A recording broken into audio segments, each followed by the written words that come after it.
Actually പറയുകയാണെങ്കിൽ അതിന് നന്ദി പറയേണ്ടത് എൻ്റെ അച്ഛനോടും അമ്മയോടും. കാരണം 4 ദിവസമായിട്ട് ഒരു കുട്ടി ജനിച്ചിട്ടാണ്. കുട്ടീനെ കൊണ്ട് സെറ്റിൽ വരുന്നത്. സെറ്റിൽ എല്ലാവർക്കും അറിയാം ഒരു അത്ര എളുപ്പമല്ലല്ലോ.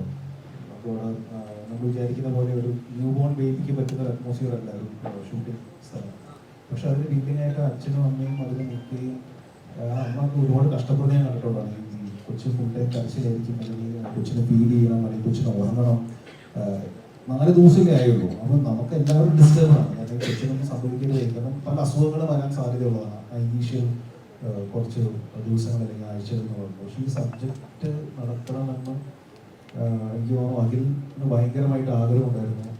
അഖിൽ അതിനു വേണ്ടി ഫുൾ സപ്പോർട്ട് ചെയ്ത് അതിൻ്റെ കൂടെ നമുക്ക് എല്ലാവർക്കും ടെൻഷനാണ്. കാരണം എന്തെങ്കിലും ഈ കുട്ടിക്ക് സംഭവിച്ചാൽ അത് നമുക്ക് ഭയങ്കര വിഷമം ഉണ്ടാകുന്ന ഒരു കാര്യമാണ്. പക്ഷെ ഭാഗ്യത്തിന് അങ്ങനെ പ്രശ്നങ്ങളൊന്നും ഉണ്ടായിരുന്നില്ല. എനിക്ക് ഭയങ്കര ടെൻഷനുള്ള കാര്യമാണ് ജനിച്ച കുട്ടികൾ എടുക്കാന്ന് ഭയങ്കര പാടാണ്. പക്ഷെ അത് മാത്രമല്ല, അത് കൊച്ചിനെ കൊണ്ട് നമ്മൾ ഓടണം, വണ്ടി കയറണം, ഇറങ്ങണം, ഇങ്ങനെ കുറേ പരിപാടികളുണ്ട് പടത്തിനകത്ത്. പക്ഷെ വേറെ പ്രശ്നങ്ങളൊന്നും ഇല്ലാതെ നമുക്ക് ഷൂട്ടിംഗ് തീർക്കാൻ സാധിച്ചു. അപ്പോൾ അച്ഛനോടും ആ കുട്ടിയുടെ അച്ഛനോടും അമ്മയോടും നന്ദി പറയുന്നു. നമുക്ക് ആ സിനിമ കാണുമ്പോൾ മനസ്സിലാവും അങ്ങനെ എടുക്കുന്നൊരു തീരുമാനം ഭയങ്കര വലിയ തീരുമാനമാണ്. ഇപ്പം ഞാനാണെങ്കിൽ ഞാൻ അങ്ങനെ തീരുമാനം എടുക്കുമല്ലോ, എനിക്ക് ഭയങ്കര പേടിയുള്ളതാണ്. പക്ഷെ അവരത് ഈ സിനിമയുടെ ഈ സ്ക്രിപ്റ്റിൽ ഈ സിനിമ നടക്കണമെന്ന് ആഗ്രഹത്തോടു കൂടി ഇതിൻ്റെ കൂടെ നിന്നു എന്ന് പറയുന്നത് ഭയങ്കര അപ്രീഷിയേറ്റ് ചെയ്യേണ്ട ഒരു കാര്യമാണ്. ഇത്ര ദിവസമുള്ളൊരു കുട്ടി വരണം, അപ്പം അഭിനയിക്കണം, ഒപ്പം ഉണ്ടാവണം. അപ്പോൾ ഇത് പുറത്തുനിന്ന് ഇങ്ങനെ ഒരു കുട്ടീനെ കിട്ടുമെന്ന് ഡൗട്ട് ഉള്ളതുകൊണ്ടിട്ടും നമ്മുടെ ഒരു വിഷമം ഈ സ്ക്രിപ്റ്റ് ഇത് പറഞ്ഞു കഴിഞ്ഞപ്പം അഖില് പറഞ്ഞു, സാറേ ശമ്പളം കൂട്ടി തന്നാൽ മതി, ഞാൻ ആ ടാസ്ക് ഏറ്റെടുക്കാം എന്ന് പറഞ്ഞു. അപ്പൊ അങ്ങനെ അഖില് അപ്പോൾ ആ ടാസ്ക് ഏറ്റെടുക്കുകയും നിവിനോടും കൃത്യമായിട്ട് പറഞ്ഞു, കൊച്ച് ഇന്ന ദിവസത്തെ ഏകദേശം ഇതാവും, അപ്പോൾ നിവിനത് കറക്റ്റായിട്ട് ഡേറ്റ് തരണം, പണി തരരുത്, ഇതെല്ലാം. അല്ലെങ്കിൽ സാധാരണ രീതിയിലെ ഡേറ്റുകൾ ഇപ്പോൾ ഒക്കെ മാറിപ്പോവല്ലോ, പ്രീവിയസ് സിനിമകളുടെ എന്തെങ്കിലും ഡേറ്റ് കാശ് കൊണ്ടിട്ടോ അങ്ങനെയൊക്കെ. അപ്പൊ അതുകൊണ്ട് അത്രയും അധ്വാനിക്കുന്ന വർഗത്തിന്റെ ഒരു ഭാഗം നിലയിൽ അഖിലിന്റെയും വൈഫിന്റെയും ഒക്കെ ഒരു എഫോർട്ട് മൂലമാണ് ഇങ്ങനെ കൃത്യമായിട്ട് ഞങ്ങൾക്ക് ഈ കുട്ടീനെ കിട്ടുകയും കൃത്യമായിട്ട് പ്ലാൻ ചെയ്ത പോലെ തന്നെ ഷൂട്ട് നടക്കുകയും കിട്ടുകയും ചെയ്തത്. ഇതെല്ലാം ഞാൻ ചോദിച്ചു വാങ്ങിച്ചതാണ്. കാരണം എന്താണെന്ന് വെച്ചാൽ സഞ്ജയ്, ഞാൻ എൻ്റെ ഓരോ സിനിമകളിലും ഉള്ള പേരാണ് ബോബി സഞ്ജയ്. കാരണം എനിക്കൊരു തുടക്കം തന്ന ഒരാൾ. കാര്യം ഞാൻ അദ്ദേഹം അല്ലെങ്കിൽ അവർ സ്ക്രിപ്റ്റ് റൈറ്ററായിട്ടാണ് വന്നതെങ്കിൽ പോലും മിക്ക സിനിമകളും ഞങ്ങൾ ഡിസ്കസ് ചെയ്യാറുണ്ട്. അപ്പോൾ നമ്മുടെ ഒരു കൂട്ടായ്മ വേണം എന്ന് പറഞ്ഞുകൊണ്ടിട്ടാണ് ഈ സിനിമ സംഭവിച്ചത്. പിന്നെ ഞങ്ങൾക്കിത് ഡിസംബർ അല്ലെങ്കിൽ ജനുവരി 7th ചെയ്യാൻ വേണ്ടിയിട്ടായിരുന്നു പ്ലാൻ ചെയ്തത്. അപ്പം ഞങ്ങളുടെ ഈ സിനിമയുടെ റീ റെക്കോർഡിങ്ങും അതെല്ലാം കുറച്ച് ലേറ്റായി പോയതുകൊണ്ടിട്ട് അത് ആ സമയത്ത് സംഭവിച്ചില്ല. അല്ലെങ്കിൽ ഞങ്ങൾ കുറച്ചും കൂടെ ഏർലി ആയിട്ട് ചെയ്യേണ്ട ഒരു സിനിമയായിരുന്നു. പക്ഷെ ഇത്ര വർഷം കഴിഞ്ഞിട്ട് ജനുവരിയിൽ തന്നെ ഈ സിനിമ ചെയ്യാൻ പറ്റിയത് ഞങ്ങളുടെ ഒരു വലിയൊരു സന്തോഷമാണ്. ഗരുഡന്റെ സമയത്താണെന്ന് വേണമെങ്കിൽ പറയാം. കാരണം അരുണും ഞങ്ങളും തമ്മിൽ ഈ ഗരുഡന്റെ 1-2 സ്ക്രിപ്റ്റ് സെറ്റിങ്ങിൽ ഞാനും ഉണ്ടായിരുന്നു. അപ്പൊ ആ സമയത്ത് തന്നെ ഗരുഡൻ ഉണ്ടാകുന്നതിന് മുമ്പ് തന്നെ അരുണുമായിട്ടൊരു സിനിമ ചെയ്യണമെന്നൊരു ആഗ്രഹം തോന്നി. കാരണം എവിടെ ഒരു വൈബ് ഭയങ്കരമായിട്ട് ഫീൽ ചെയ്യും. അതിനുശേഷം ഗരുഡൻ കഴിഞ്ഞ ഞങ്ങൾ പല കഥകൾ ആലോചിച്ചെങ്കിലും ഈ എല്ലാ കഥകളുടെ ഒരു പ്രശ്നം ഞങ്ങൾക്ക് തോന്നിയത് മുൻപ് കണ്ട സിനിമകളെ എവിടെയൊക്കെയോ ഓർമ്മപ്പെടുത്തുന്നു എന്ന രീതിയിലുള്ള പ്രശ്നം തോന്നിയിരുന്നു. അങ്ങനെ അല്ലാത്ത ഒരു കഥ വേണമെന്ന് ഞങ്ങൾക്ക് നിർബന്ധവും വേണം. അപ്പൊ അതിനുവേണ്ടിയുള്ളൊരു വെയിറ്റിംഗ് ആയിരുന്നു. ഒരു കഥ ഞങ്ങൾ ഓൾമോസ്റ്റ് ഫിനിഷ് ചെയ്തതിന് ശേഷം അത് വേണ്ടതൊക്കെ. ആ ഇടയ്ക്കാണ് പത്രത്തിലൊരു വാർത്ത കാണുന്നത്. ഈ വാർത്ത എന്ന് പറയുന്നത് ശരിക്കും പറഞ്ഞാൽ അതേ വാർത്ത പല സ്ഥലങ്ങളിലായി ഇതിനു മുമ്പ് കണ്ടിട്ടുണ്ട്. പക്ഷേ ഇത്തവണ ആ വാർത്ത ഒരു സിനിമയ്ക്ക് വേണ്ടി നോക്കിയപ്പോൾ ആ വാർത്തയിൽ ഒരു ഭയങ്കര പ്രത്യേകത ഉള്ളായിരുന്നു. ഭയങ്കര യാദൃച്ഛികമായിട്ട് അതേ സമയത്താണ് എറണാകുളത്ത് ഒരു പെർട്ടിക്കുലർ ഇൻസിഡന്റ് നടക്കുന്നത്. അപ്പൊ ഞങ്ങൾ ഇത് രണ്ടും കൂടെ മിക്സ് ചെയ്തപ്പോൾ അതിലൊരു പുതിയ സിനിമയുണ്ട്, അല്ലെങ്കിൽ വന്നിട്ടില്ലാത്ത ഒരു സിനിമയുണ്ട് എന്ന് ഞങ്ങൾക്ക് തോന്നി. അങ്ങനെയാണ് ഞങ്ങളിത് ലിസ്റ്റിനോട് പറയുന്നത്. ശരിക്കും ലിസ്റ്റിനോട് ഞങ്ങൾ പറയുന്നത് വെറും 2 വരിയാണ്. ഈ 2 ഇൻസിഡൻസിന്റെ 2 വരിയാണ്. അവിടെ ലിസ്റ്റിന് ഞങ്ങളോട് കാണിച്ചൊരു ട്രസ്റ്റാണ് കൂടിയുള്ളത്. കാരണം ആ സമയത്ത് ഈ സിനിമ ഉണ്ടായിരുന്നില്ല. ഈ 2 ഇൻസിഡൻസ് മാത്രമേ ഉണ്ടായിരുന്നുള്ളൂ. അവിടെ ലിസ്റ്റിംഗ് ഞങ്ങളോട് ഗോ ഹെഡ് തന്നിടത്താണ് ബേബി ഗേൾ തുടങ്ങുന്നത്. തുടങ്ങിയതിന് ശേഷം ഞങ്ങൾ ഇതിനൊരു ഫസ്റ്റ് ഡ്രാഫ്റ്റ് ഉണ്ടാക്കി. ഈ ഫസ്റ്റ് ഡ്രാഫ്റ്റ് ഉണ്ടാക്കി ആ സമയത്താണ് ഞങ്ങൾക്ക് ഈ സിനിമ എന്താണെന്നും ഈ സിനിമയ്ക്ക് സാധ്യതകൾ എന്താണെന്നും ഇതിനകത്ത് മറ്റ് ഡയമെൻഷനുകൾക്ക് സാധ്യത ഉണ്ടെന്ന് ഞങ്ങൾക്ക് മനസ്സിലാവുന്നത്. ആ ഫസ്റ്റ് ഡ്രാഫ്റ്റ് കഴിഞ്ഞിട്ട് ഞങ്ങൾ സെക്കൻഡ് ഡ്രാഫ്റ്റ് എത്തുന്ന സമയത്ത് ഇതിന്റെ മേക്കിംഗ് സ്റ്റൈൽ എന്തായിരിക്കണമെന്ന് കൂടി അരുണും ഞങ്ങൾ തമ്മിൽ ഡിസ്കസ് ചെയ്തു. അപ്പോൾ സെക്കൻഡ് ഡ്രാഫ്റ്റ് എഴുതുമ്പോൾ ഞങ്ങൾക്ക് കിട്ടിയ ഗുണം അതാണ്, ഇതിന്റെ ഒരു പെർട്ടിക്കുലർ മേക്കിംഗ് സ്റ്റൈൽ, അല്ലെങ്കിൽ റോ എന്ന് പറയാവുന്ന, അല്ലെങ്കിൽ വളരെ നമ്മളൊരു അൺകൺവെൻഷണൽ എഡിറ്റ് ഒക്കെ ഒരു മേക്കിംഗ് സ്റ്റൈൽ കൂടെ മനസ്സിൽ വെച്ചുകൊണ്ട് എഴുതിയ ഒരു സ്ക്രിപ്റ്റ് ആയിരുന്നു ബേബി ഗേൾ. ഞാൻ സത്യത്തിൽ ഇത് ഇവരോട് പറഞ്ഞു മടുത്തു. കാരണം എത്രയും പെട്ടെന്ന് തീർക്കാൻ ഞാൻ പറഞ്ഞു, കാരണം അത്രയും ചെലവ് എനിക്ക് കുറഞ്ഞില്ല. ഇത് ഈ സിനിമ തന്നെ ഒറ്റ ദിവസം നടക്കുന്ന സിനിമയാണ്, എന്നിട്ട് പോലും ഒരു 50 ദിവസം. വിഷയം ഒരു ദിവസം നടക്കുന്നതാണെങ്കിൽ ഷൂട്ട് ചെയ്യാനായിട്ട് 50 ദിവസം എടുക്കുക. ഇത് ഒരുമിച്ചിരുന്ന് നമുക്കൊന്ന് ഡിസ്കസ് ചെയ്യും ഈ സാധനം. കാരണം ഇതേ ഡൗട്ട് എനിക്കുണ്ട്. നമുക്കതൊന്ന് ഇത് കഴിയുമ്പോൾ ഡിസ്കസ് ചെയ്യാം. കാരണം ഇത് ഒരു രക്ഷയില്ല. കാരണം സിനിമ നമ്മള് സ്റ്റാർട്ട് ചെയ്യുമ്പോൾ ഇത് ഭയങ്കര സംഭവമാണ്, ഇത്ര ദിവസത്തിനുള്ളിൽ ഭയങ്കര പ്ലാനിങ്ങും പരിപാടിയായിട്ടാണ് വരുന്നത്. പക്ഷെ ഇത് തുടങ്ങി കഴിയുമ്പോൾ ഇതിന്റെ പ്ലാൻ എല്ലാം തെറ്റിപ്പോകും. അപ്പോൾ ഇത് ഒരു 60 ദിവസം പ്ലാൻ ചെയ്ത സംഭവം ചിലപ്പോൾ ഇതൊരു 75 ദിവസം പോകും, അല്ലെങ്കിൽ 80 ദിവസം പോകും. അത് പല സിനിമകളിലും നടക്കാറുണ്ട്.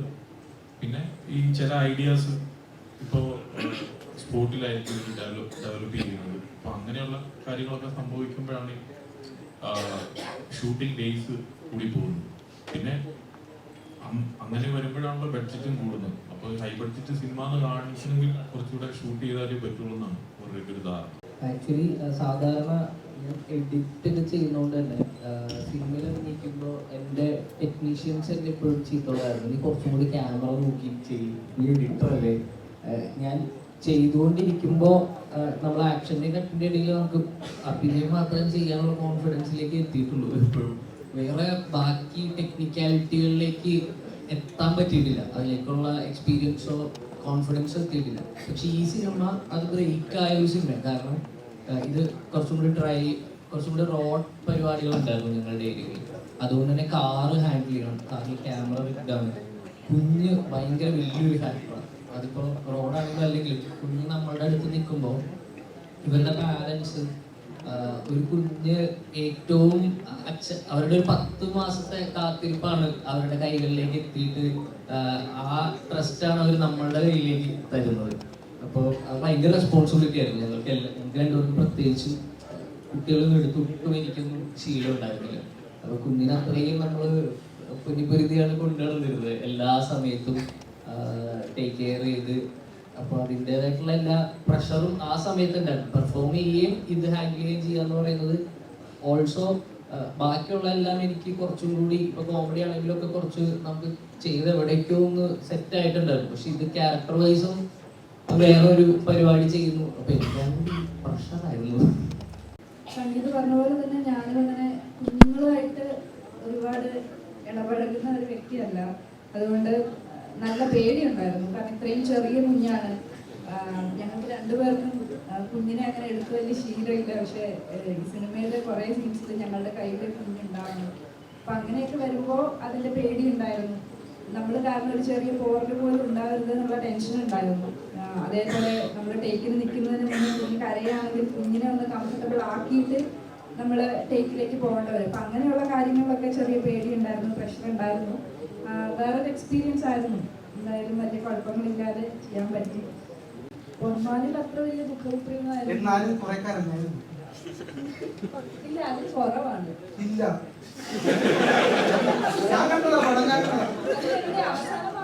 കുറച്ച് കരഞ്ഞിട്ടുള്ളൂ. ഇല്ല, ഇത് എനിക്ക് വരുന്ന ക്യാരക്ടേഴ്സിന് ഞാൻ ചൂസ് ചെയ്യുന്നു എന്നുള്ളതേ ഉള്ളൂ. അതിൽ എനിക്ക് പെർഫോം ചെയ്യാൻ സ്പേസ് ഉള്ള ക്യാരക്ടേഴ്സാണ് നോക്കുന്നത്. അതിലെല്ലാം വരച്ച് ഇല്ല, കാരണം വേറെ വേറെ ജോണസിലുള്ള ക്യാരക്ടേഴ്സ് ചെയ്യുന്നുണ്ട്. ആദ്യമായിട്ട് ഞാനൊരു നടന്റെ ഫോം ഫില്ല് ചെയ്യാം, അസോസിയേഷനിലുള്ള സംഭവങ്ങളൊക്കെ ആൾക്കാരെ കൂട്ടാനുള്ള പരിപാടികളൊക്കെ ചെയ്ത് തുടങ്ങി. പക്ഷെ അതെന്തുകൊണ്ട് വർക്കൗട്ട് ആയില്ല. പിന്നെ ചേട്ടനൊരു ഡൗൺഫോൾ വന്നു കരിയറിൽ. അപ്പൊ കുറെ പേര് എന്നോട് പറഞ്ഞു, നന്നായില്ലേ അസോസിയേഷനിൽ ചേരാതില്ല, കാരണം അങ്ങനത്തെ ഒരു സിറ്റുവേഷൻ ഫേസ് ചെയ്യേണ്ടി വരുന്നില്ല. പക്ഷെ പിന്നെ ഈ സർവമായയിലൂടെ ചേട്ടൻ്റെ ഒരു തിരിച്ചുവരവ് നടന്നിരിക്കുകയാണ്. ശരിക്കും പറഞ്ഞാൽ നിവിൻ പോളി തിരിച്ചു വന്നടാ എന്നുള്ള രീതിയിൽ ഞങ്ങളപ്പോലുള്ള കുറെ പേർക്കാണ് ഭയങ്കര സന്തോഷമായത്. ശരിക്കും കുറെ നാളായിട്ട് ഡെസ്പായിട്ടിരിക്കുകയായിരുന്നു നമ്മളൊക്കെ. ഓക്കെ, അപ്പൊ ഈ ഡൗൺഫോള് അത് കഴിഞ്ഞിട്ട് വരുന്ന ഈ ഒരു സക്സസ് ഇതിനൊക്കെ ചേട്ടൻ എങ്ങനെയാണ് നോക്കി കാണുന്നത്? പിന്നെ ഫാൻസ് ഇപ്പോഴും അങ്ങനെ ഒരു വർഗം ഇവിടെ ഉണ്ട്, നിവിൻ പോളി ഫാൻസ്. ആ ഫാൻസിനെ ചേട്ടന് എങ്ങനെയാണ് നോക്കി കാണുന്നത്? അത് എനിക്ക് തോന്നുന്നു എല്ലാ നടന്മാരും എല്ലാ നടിമാരും എല്ലാ ടെക്നീഷ്യൻസും ഞങ്ങളെല്ലാവരും കടന്നു പോകുന്ന ഒരു ഫേസാണ്. എനിക്ക് ഏറ്റവും കടന്നു പോകും. അപ്പോൾ ഉയർച്ച ഉണ്ടായിട്ടുണ്ട്, കാഴ്ച ഉണ്ടായിട്ടുണ്ട്. അത് നല്ലതാണെന്നാണ് ഞാൻ മനസ്സിലാക്കുന്നത്. നമുക്കൊരു പ്രശ്നങ്ങൾ വരുമ്പോൾ അല്ലെങ്കിൽ ആ സമയത്ത് നമുക്ക് എന്തൊക്കെ ചെയ്യാൻ പറ്റും, എന്താണ് അതിന് പഠിക്കാൻ പറ്റുക, എന്താണ് അത് ഇമ്പ്രൂവ് ചെയ്യാൻ പറ്റുന്നത്, ഇതെല്ലാം ഞാൻ ചിന്തിച്ചുകൊണ്ടിരുന്നത്. ചിലപ്പോൾ സ്ക്രിപ്റ്റ് സെലക്ട് ചെയ്യേണ്ടതാണോ അല്ലെങ്കിൽ ടീം സെലക്ട് ചെയ്യേണ്ടതാണോ, അങ്ങനെ പല പല വിഷയങ്ങൾ അതിനകത്ത് വരാം. സർവമായ ദൈവാനുഗ്രഹം കൊണ്ട് ഒരു പ്രേക്ഷകർ ഏറ്റെടുത്തു. ഇത്രയും വലിയ വിജയമാണ് വിജയിച്ച സിനിമയിലാണ് സർവമായ. പക്ഷെ അതിൻ്റെ ഒരു റൈറ്റിങ്ങിൻ്റെ ക്വാളിറ്റി, അതിൻ്റെ ഒരു മേക്കിംഗ് ക്വാളിറ്റി എല്ലാം പ്രേക്ഷകർക്ക് കണക്റ്റായി, അവർക്ക് ഇമോഷണലി ആ സിനിമ കണക്റ്റായി എന്നുള്ളതാണ് സിനിമയുടെ വിജയം. അത് വിജയിച്ചപ്പോൾ സത്യം പറഞ്ഞാൽ വളരെ സന്തോഷം തോന്നിയിരുന്നു. അപ്പം അത് കഴിഞ്ഞ് നമ്മൾ ദീപികകൾ എന്നാണ് ഈ സിനിമയും വിജയിക്കട്ടെ എന്ന് തന്നെയാണ് ഞാൻ ആഗ്രഹിക്കുന്നത്. പക്ഷേ വിജയപരാജയങ്ങൾ നമ്മൾ എഫക്റ്റ് ചെയ്യാത്തൊരവസ്ഥയിലെത്തി എന്നുള്ളതാണ് സർവമായ കഴിഞ്ഞപ്പോൾ ഞാൻ മനസ്സിലാക്കി. അഗെയിൻ അത് നമ്മുടെ അടുത്ത് വന്ന് കഥ നരേറ്റ് ചെയ്യുമ്പോൾ ആ സമയത്ത് നമുക്ക് തോന്നുന്ന ഒരു ഇൻഡ്യൂഷനാണ് അല്ലേ. ഫാർമ ചെയ്തതിൻ്റെയും റീസൺ ഇത് ഇങ്ങനെയൊക്കെ ഇതിൻ്റെ പിന്നിലുണ്ടോ എന്നുള്ള ഒരു തോന്നൽ തോന്നിയത് അപ്പോഴാണ്. അതും കുട്ടികളുടെ കഥ പറയുന്ന സിനിമ, ഒരു വെബ് സീരീസ് ആയിരുന്നു. അപ്പോൾ അതെനിക്ക് ചെയ്യണമെന്ന് തോന്നി. കാരണം ഇങ്ങനെ ഒരു ഏരിയ ഇതിനകത്തുണ്ട്, അപ്പോൾ എല്ലാവരും സൂക്ഷിച്ചാൽ നല്ലത് എന്നുള്ള ഒരു മെസ്സേജ് അല്ലെങ്കിൽ ഒരു കോസ് ആ വെബ് സീരീസിൻ്റെ പിന്നിലുണ്ട്. അതുകൊണ്ടാണ് ഞാൻ ഫാർമ ചെയ്തത്. ബേബികൾ ചെയ്തതിനും അതിൻ്റെ പിന്നിൽ ഒരു റീസൺ ഉണ്ട്. നമ്മൾ ഈ സിനിമയിലൂടെ സംസാരിക്കപ്പെടുന്ന ഒരു കോസും ഉണ്ട്. അതാണ്